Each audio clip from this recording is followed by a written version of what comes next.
여러분, 루멘텀, 코히어런트 혹시 이런 이름 들어보셨나요?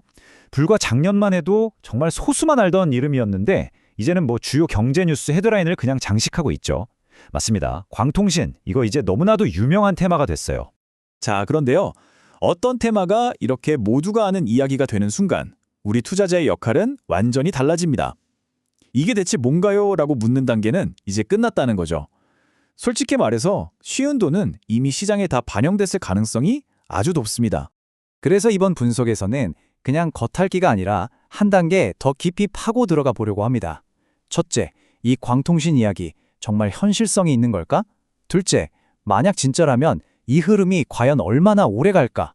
그리고 가장 중요한 세 번째 질문, 그렇다면 지금 진짜 가치는 어디에 숨어 있는 걸까? 이 세 가지 질문에 대한 답을 한번 찾아보겠습니다.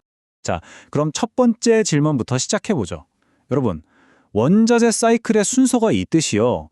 AI 인프라의 병목 현상에도 아주 명확한 순서, 그러니까 패턴이 있습니다. 과거를 돌아보면 미래가 보인다는 거죠. 한번 보세요. 이 병목 현상이라는 게 아주 예측 가능한 패턴으로 공급망을 타고 위로 올라왔습니다. 2022년에는 GPU 자체가 없어서 난리였죠. 그 다음은 뭘까요? GPU의 데이터를 더 빨리 넣어주기 위한 고대역폭 메모리, 바로 HBM과 첨단 패키징으로 병목이 옮겨갔습니다. 그리고 이제 거의 모든 전문가들이 2026년 이후의 병목으로 바로 이 광학 인터커넥트를 지목하고 있는 겁니다. 이 흐름이 진짜라는 가장 강력하고 확실한 증거가 바로 여기에 있습니다. 엔비디아가 무려 40억 달러, 우리 돈으로 5조 원이 넘는 어마어마한 돈을 더 많은 GPU를 만드는 데 쓴 게 아니라 광학 레이저 회사인 루멘텀과 코히어런트에 투자했다는 사실이죠. 이건 정말 중요한 신호입니다. 빅테크의 거대한 자본은 언제나 다음 병목이 될 곳을 먼저 찾아가거든요. 자, 그렇다면 두 번째 질문, 이 흐름이 과연 얼마나 오래 갈까요?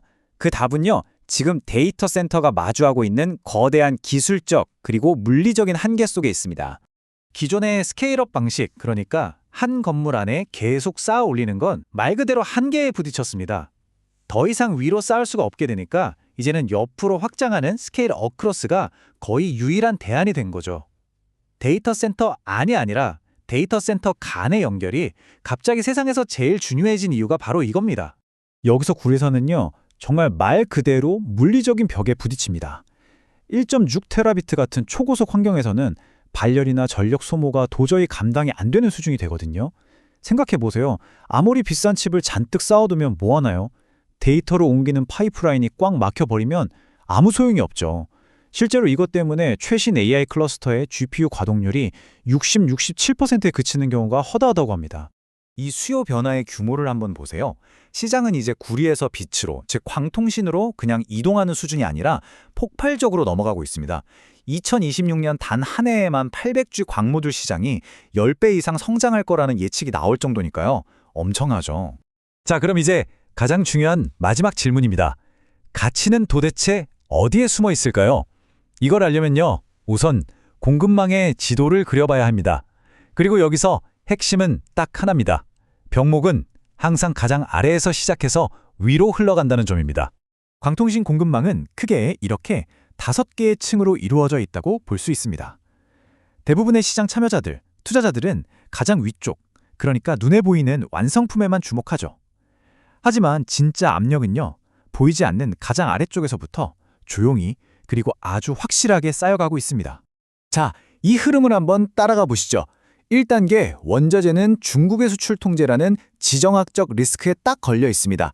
2단계 인피 웨이퍼는 더 심각해요. 수요는 폭발하는데 공급이 턱없이 부족해서 이미 70%의 공급 부족 상태입니다. 이걸 증설하려면 최소 3, 4년이 걸린다고 해요. 보이시죠? 압력은 이렇게 아래에서부터 위로 아주 확실하게 전달되고 있는 겁니다. 그리고 엔비디아의 그 전략적인 한 수는요, 이 공급망 전체에 동시에 2개의 전쟁을 일으켜버렸습니다. 그래서 다른 기업들은 이제 대안을 찾기 위해 필사적으로 움직여야만 하는 상황에 놓인 거죠. 여기가 정말 흥미로운 지점입니다.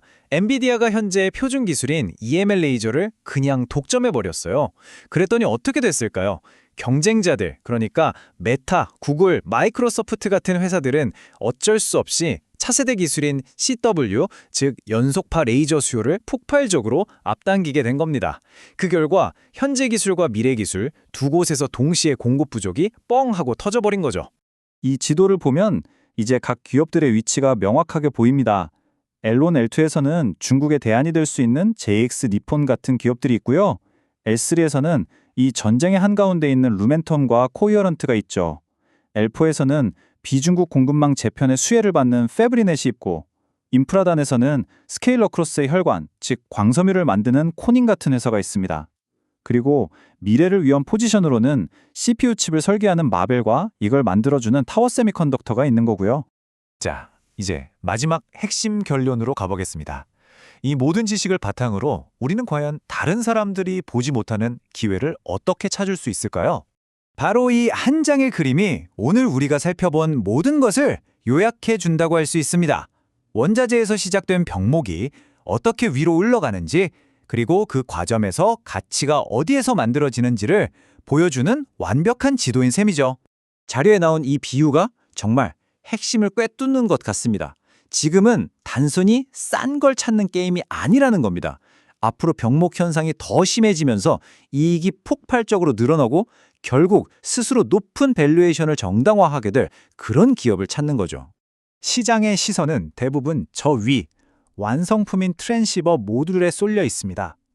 하지만 우리는 오늘 병목이 가장 아래, 즉 원자재와 웨이퍼에서부터 시작된다는 걸 똑똑히 확인했습니다.